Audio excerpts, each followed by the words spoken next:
cosine of negative 225 multiplied by sine of 135 plus sine of 330 divided by, or all of it divided by tan of 225 should be simplified fully without the use of a calculator. It should be simple enough.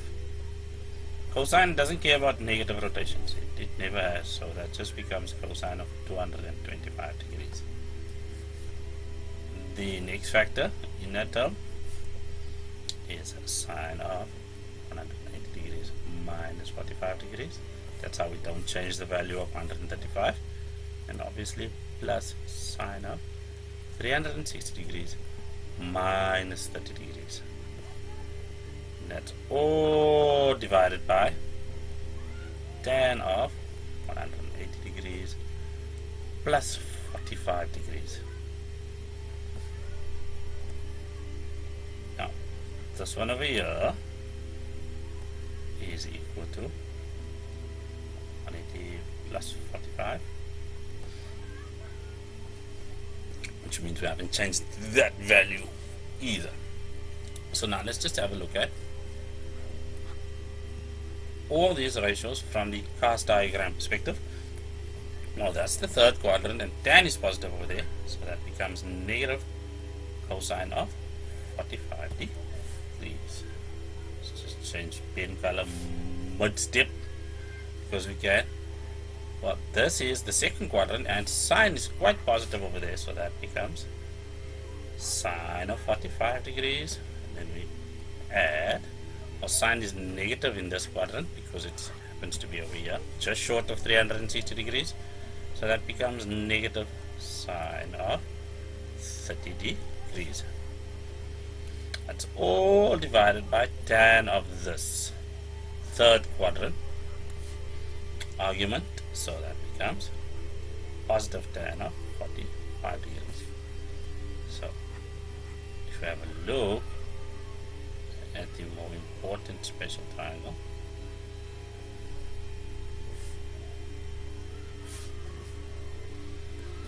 now each of these, I know it says without the use of a calculator, so please don't tell your teacher about this.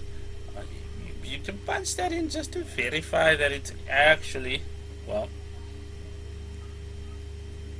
1 over square root 2. Some of you guys use square root 2 over 2, and the Casio tends to give it in this value as this fraction as well, which is the rationalized version. So given that you are in grade 11, remember there is a topic in algebra that asks us to rationalize the denominator. That's where that comes from. I don't have anything else to say about that. So let's just move on to the next one. Other than it's perfectly fine. As is the ratios that I am preferring over here. Sine of 30, well, over here we drew this for the purpose. Sine is opposite over hypotenuse, so we'll have a 1 over 2 over there. And then tan of 45 is just 1 square root 2 over square root 2. That just becomes 1. So this is negative a half and negative a half, so we'll have negative 1 over there, and at the bottom we'll have 1. So the entire thing is just negative 1, and that's just very positive as a result.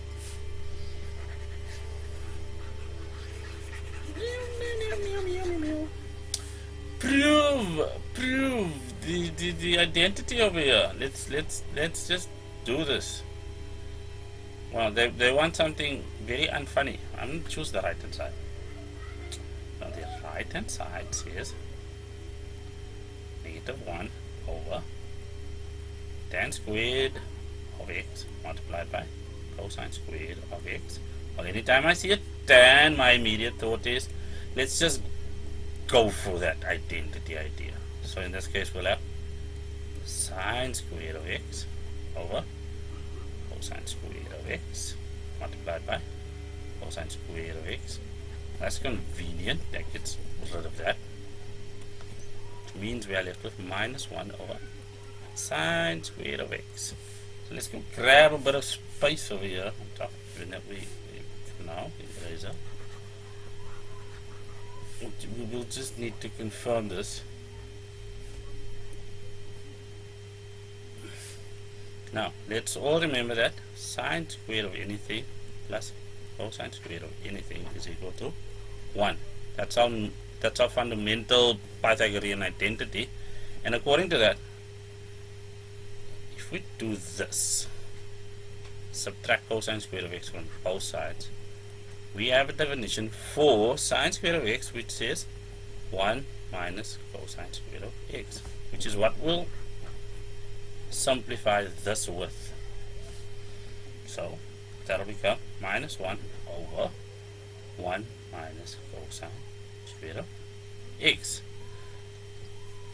What we see on the left hand side is that our target wants our cosine x's to be in front, or to be the leading term of the binomial in both factors. So what we'll do at the bottom is we'll take negative 1 out as a common factor, which means we'll have negative, well, cosine squared x minus 1, negative 1. These negatives then cancel each other out, as the kids of today like to say. That's not a today thing, I promise you guys. It's been around to irritate math teachers for the longest time. Well, this is just the difference of squares because it follows this pattern, a squared minus b squared. So what we'll have is cosine x. Oh, I can do that a lot cleaner. And need a drum roll, please. Cosine x plus 1, cosine x minus 1. Then we have that, and that is equal to the left hand side because we started on the right hand side. Right, we are done.